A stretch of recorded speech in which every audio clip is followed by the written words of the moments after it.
अस्सलामुअलैकुम रहमतुल्लाहि वबरकातुहू। प्यारे बच्चों, उम्मीद है आप सब खैरियत से होंगे। मैथ्स की ऑनलाइन क्लास में आप सभी बच्चों का वेलकम है। सभी बच्चे अपनी मैथ्स की कॉपीज़ ओपन कर लीजिए, क्योंकि आज मैथ्स की कॉपी में रोमन न्यूमेरल्स लिखेंगे। तो आज की डेट मेंशन कीजिए। ऊपर FA3 मैथ्स चैप्टर 3 मेंशन करना है, ब्लैक पेन से करिएगा आप। और उसके बाद ये देखिए, जो पेज है आपको उसको 2 पार्ट में डिवाइड करना है। लेफ़्ट साइड में आपको लिखना है हिंदू अरेबिक न्यूमेरल्स, और राइट साइड में आपको लिखना है रोमन न्यूमेरल्स। और बीच में स्केल की हेल्प से आपको लाइन ड्रॉ करनी है। उसके बाद स्टार्ट करेंगे। आप सभी बच्चे जानते हैं हिंदू अरेबिक न्यूमेरल्स कौन से होते हैं। जो हमारी काउंटिंग है हमने बचपन से सीखी है मैथ्स में, वो उस काउंटिंग का नाम क्या होता है, हिंदू अरेबिक न्यूमेरल्स। और रोमन न्यूमेरल्स में अल्फ़ाबेट यूज़ किए जाते हैं। जैसे 1 के लिए 1i लिखेंगे, 2 के लिए 2i, 3 के लिए 3i लिखते हैं। और मैंने बताया था आपको लास्ट क्लास में कि रोमन न्यूमेरल्स में सिर्फ 3 बार ही रिपीट कर सकते हैं आई को और एक्स को, 3 से ज़्यादा बार रिपीट नहीं कर सकते। नेक्स्ट है फोर्थ को लिखेंगे वी का मतलब होता है 5। और क्योंकि वी के पीछे आई लगा हुआ है, तो इसका मतलब है कि वी में से वन आई को माइनस किया है, तो इसलिए ये 4 हो गया। 4 कैसे लिखते हैं, IV। 5 के लिए लिखते हैं V। 6 के लिए लिखेंगे VI, यानी V के बाद आई। अगर V से पहले लिखा है तो इसका मतलब वो माइनस हुआ है, V के बाद लिखा है तो इसका मतलब वो प्लस हुआ है, यानी 5 + 1 6 हो गया ये। नेक्स्ट है 7 के लिए लिखेंगे V 2I, I और I है ना। 8 के लिए लिखेंगे V और 3I, 1 2 3I। 9 के लिए लिखेंगे IX, क्योंकि x किसके लिए है, x किसको डिनोट करता है, x डिनोट करता है 10 को। तो 10 में से i को माइनस करेंगे, क्योंकि i पीछे है 10 से, x के पीछे है, तो 10 में से i को माइनस करेंगे तो कितना होगा, 10 में से i को माइनस करेंगे 1i को, तो 9 हो जाएगा। तो इसलिए 9 के लिए लिखते हैं IX। उसके बाद है 10 को लिखते हैं x किसे डिनोट करता है, 10 को। तो रोमन में अगर 10 लिखना है तो क्या लिखेंगे, x लिखेंगे। उसके बाद है 11 कितना होता है, 10 + 1, तो 10 के लिए आ गया x और 1 के लिए आ गया i। 12 कैसे लिखेंगे, 10 + 2i, यानी x + i। 13 लिखेंगे x + 3i, यानी 10 + 3। 14 लिखेंगे x + iv, x 10 के लिए और iv 4 के लिए, 14 हो गया।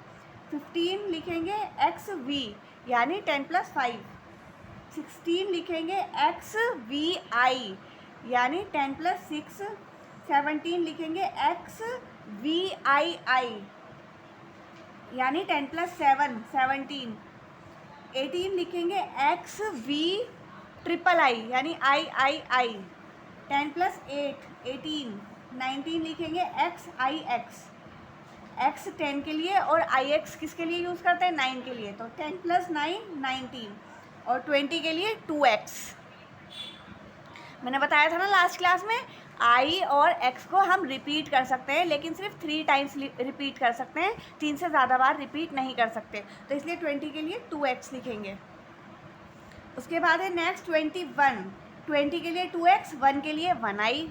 इसी तरीके से जब 22 लिखेंगे तो 20 के लिए 2x और 2 के लिए 2i लिखेंगे। 23 जब लिखेंगे तो 20 के लिए 2x और 3 के लिए 3i। 24 जब लिखेंगे तो 20 के लिए 2x और 4 लिखते हैं IV करके, है ना। नेक्स्ट है 25। 20 के लिए 2x और 5 के लिए v, यानी 20 + 5 हो गया। उसके बाद है 26। 20 के लिए फिर से 2x और 6 कैसे लिखते हैं, VI, यानी v के बाद i। नेक्स्ट है 27। इसी तरीके से 27 लिखेंगे 2x और v 2i, 2x 20 और v 2i, यानी 7, 20 + 7। उसके बाद है 28। 20 के लिए 2x और 8 के लिए v III। इसी तरीके से 29 के लिए 2x और 9, यानी IX। IX 9 होता है ना, मैं पीछे बताया था। और 30 के लिए आएगा 3x, रिपीट कर सकते हैं लेकिन 3 टाइम x को, तो 30 आ गया।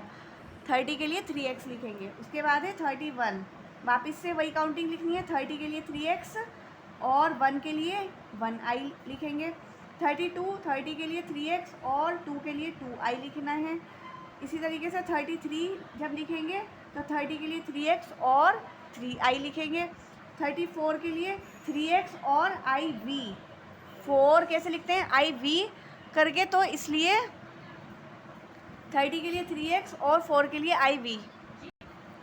तो 35 के लिए 30 के लिए 3x और 5 के लिए v यूज़ करेंगे। उसके बाद है 36, 30 के लिए वापस से 3x और 6vi। 37 के लिए 3x 30 के लिए और v 2i 37 के लिए। 38 के लिए 3x 30 के लिए और 8 कैसे लिखते हैं v ट्रिपल आई करके। 39 लिखेंगे तो 30 के लिए 3x और 9 कैसे लिखते हैं ix। उसके बाद है 40। अब देखिए 30 के लिए 3x किया है लेकिन 40 के लिए 4x नहीं लिख सकते। क्यों नहीं लिखेंगे 40 के लिए 4x? क्योंकि x को सिर्फ 3 टाइम्स ही रिपीट कर सकते हैं। तो अब हमने 40 में कैसे किया है, 40 करने के लिए 50 में से 10 माइनस कर दिया। मैंने आपको लास्ट क्लास में बताया था ना कि 40 कैसे लिखते हैं, एक्सेल करके 50 में से 10 माइनस कर दिया तो एक्सेल हो गया। अब है नेक्स्ट 41 कैसे लिखेंगे, 40 के लिए एक्सेल और 1 के लिए आई 1i। और 42 कैसे लिखेंगे, 40 के लिए एक्सेल और 2 के लिए 2i। इसी तरीके से 43 में 40 के लिए एक्सेल और 3 के लिए 3i। 44 लिखेंगे एक्सेल और 4 के लिए iv। इसी तरीके से 45 जब लिखेंगे तो 40 के लिए एक्सेल और 5 के लिए v। 46 जब लिखेंगे तो 46 में 40 के लिए एक्सेल और 6 के लिए vi। और जब 47 को रोमन में लिखेंगे तो 40 के लिए एक्सेल और 7 के लिए v 2i। इसी तरीके से 48 जब लिखेंगे तो 48 के लिए 40 के लिए एक्सेल आएगा और 8 के लिए आएगा v ट्रिपल आई। 49 लिखेंगे एक्सेल यानी 40 और 9 के लिए ix। और 50 को किससे डिनोट करते हैं रोमन में, l से, तो 50 के लिए आ जाएगा सिंगल l। तो उम्मीद है आपको समझ आई होगी कि हिंदू अरेबिक न्यूमेरल्स को रोमन न्यूमेरल्स में कैसे चेंज करते हैं, ये आपको अच्छे से समझ आया होगा। अब आपको बिल्कुल भी कंफ्यूज नहीं होना, इसको रिवाइज करना है। और जैसे मैंने कराया है बीच में एक लाइन ड्रॉ करनी है, लेफ़्ट साइड पे हिंदू अरेबिक न्यूमेरल्स लिखना है, राइट साइड पे रोमन न्यूमेरल्स लिखना है। बिल्कुल इसी तरीके से आपको मैथ्स की फेयर कॉपी में करना है ये काम। Thank you very much. अस्सलाम वालेकुम रहमतुल्लाहि व बरकातहू।